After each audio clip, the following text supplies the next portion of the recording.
Wow. Well, I'm Tony Ginnane, and I'm an Australian producer. I'm so excited to be here because a number of my movies over the years have been released by Severin, and they've done such a wonderful job with them.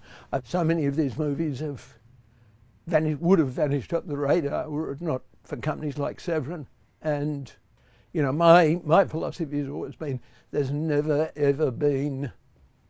there's no such thing as a bad movie. Every movie has some moment, some inflection, some little piece of magic that attracts different people to see it. So every single one of these movies in this catalogue, from my perspective, is a great movie. Some may be greater than others, but nonetheless. All right, let's get started. Dead Kids. This is a great movie. It's actually one of my 10, I've done 73 movies, this is one of my 10 favourites. We shot it in New Zealand.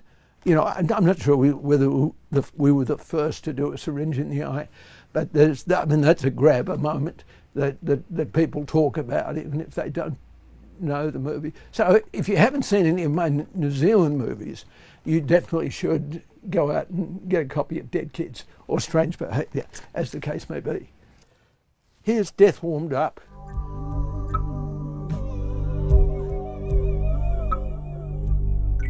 David Bly directed that picture in New Zealand about the same time that I produced Dead Kids. I knew David very well. His career should have been bigger.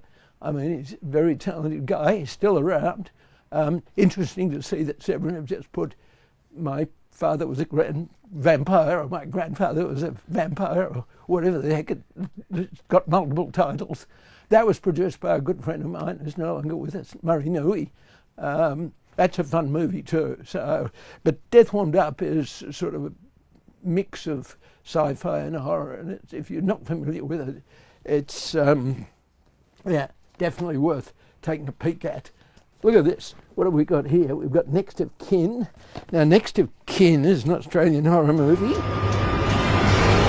produced by Peter Bilby and Robert Lettet. Peter was one of the great Australian film magazines in the 70s and the 80s. It kind of disappeared, this movie. It's actually a pretty substantial horror suspense title. Surprised it needed to be refound, restored and reworked. And look, if you want to look at Australian horror, apart from pictures I produced, Next of Kin is not a bad one to consider.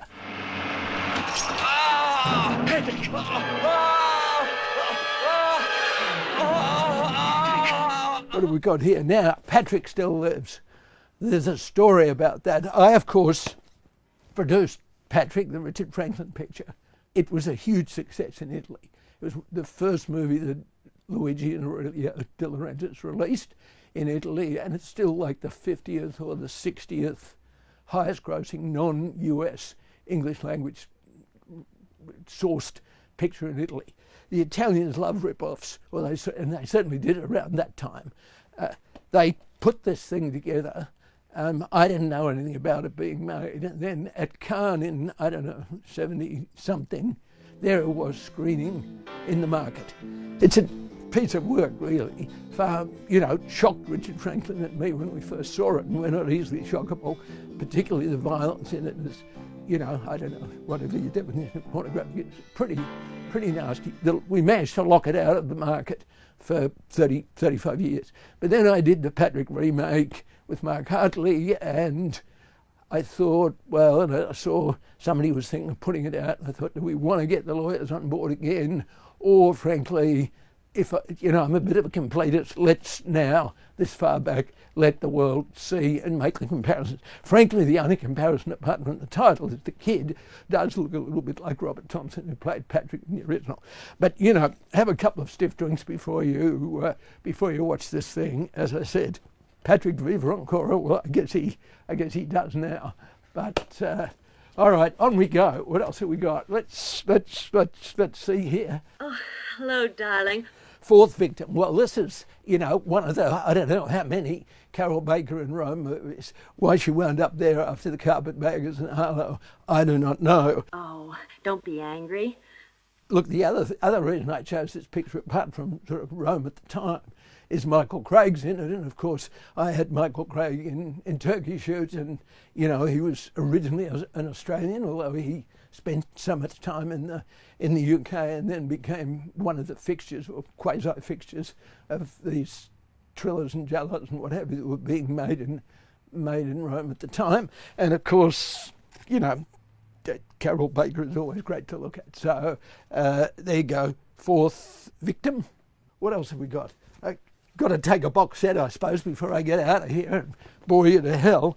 Hemisphere was growing up in Australia and then moving into the film industry. A lot of the lower budget exploitation pictures that we saw were not dissimilar to the films that Americans saw, because Australia had drive-ins. We had a massive number of drive-ins in the 60s and 70s, and the people that ran the drive-ins tended to program material similar to what drive-ins in the south or the middle of the country here in. Now this company Hemisphere was not New World, it wasn't Dimension. But it still threw out a substantial number of, pretty wild programs that worked for double bills. Weird stuff. But that's the stuff. If maybe the kids who are watching it, if you're wondering why your parents are a bit crazy, maybe they saw some of these Hemisphere movies at the drive-ins when they were dating. So give them a bit of slack or watch these movies. So look, I know I haven't. Cardinal sin. I haven't included a Jess Franco movie. I haven't included a Jean Rollin movie, and I know that they're Franco particularly, Severin, way up there in the Severin deity. So there's a significant collection of Franco movies, and to a lesser extent Rollin movies. So if that's your taste, look on the catalogue and wait for the sale and stock up. So thanks very much. Thanks, David. And what a I mean, this is like the Vatican for B pictures, I think. Thanks very much.